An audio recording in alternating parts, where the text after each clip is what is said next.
حضرت جنید کا ایک کمزور آدمی سے لڑنا اور جان بوجھ کر ہار جانا۔ حضرت جنید بغدادی بادشاہ کے یہاں شاہی پہلوان تھے۔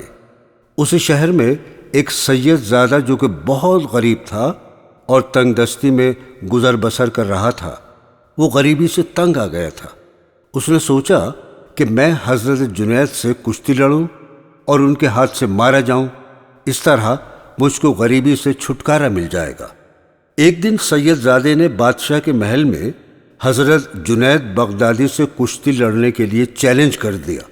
بادشاہ نے دیکھا کہ ایک دبلا پتلا اور کمزور سا آدمی جنید سے کشتی لڑنے کے لیے کہہ رہا ہے، جو کہ جنید کے ایک ہاتھ کا بھی نہیں ہے۔ بادشاہ نے کچھ دیر سوچا اور اس شخص سے کہا کہ تم کو جنید کی طاقت کا اندازہ نہیں ہے، اس لیے تم اپنے گھر واپس چلے جاؤ۔ لیکن سید زادہ نہیں مانا اور اپنی ضد پر اڑا رہا۔ بادشاہ نے دیکھا کہ جب ان کے لاکھ سمجھانے پر بھی وہ شخص نہیں مان رہا ہے، تب انہوں نے مجبور ہو کر کشتی کی تاریخ مقرر کر دی۔ مقررہ تاریخ والے دن سارے شہر کے لوگ ایک میدان میں جمع ہو گئے۔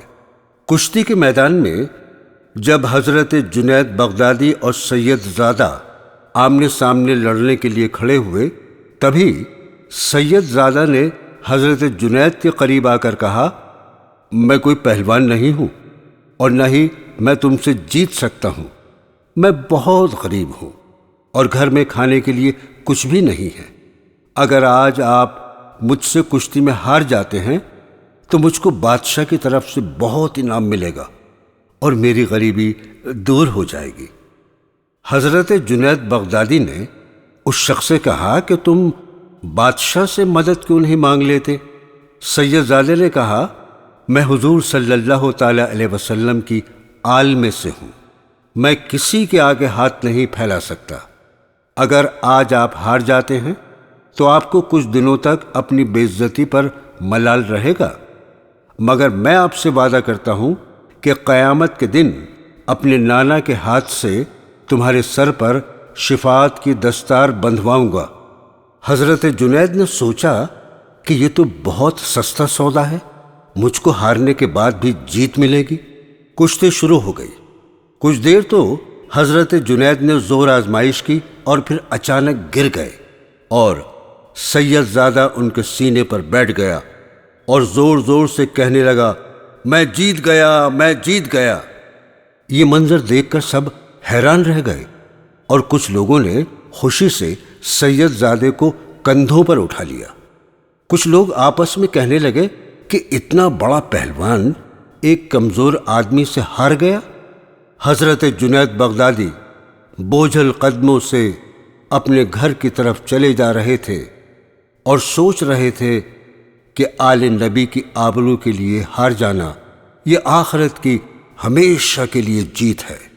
یزید سے یہی غلطی ہوئی تھی، اس نے جیتنے کی کوشش کی اور ہمیشہ کے لیے ہار گیا۔ حضرت جنید بغدادی نے اسی رات ایک خواب دیکھا کہ حضور صلی اللہ تعالی علیہ وسلم تشریف لائے ہیں اور فرما رہے ہیں، جنید، میرے نواسے نے تجھ سے قیامت کے دن شفاعت کی دستار بندھوانے کا وعدہ کیا تھا، تو اتنی دیر انتظار کس لیے؟ قیامت کے دن تو شفاعت کی دستار بندھے گی ہی، لیکن میں تیرے سر پر اس وقت ولادت کی دستار باندھ دیتا ہوں۔ حضرت جنید کی جب آنکھ کھلی تو ان کا پورا گھر خوشبو سے مہک رہا تھا۔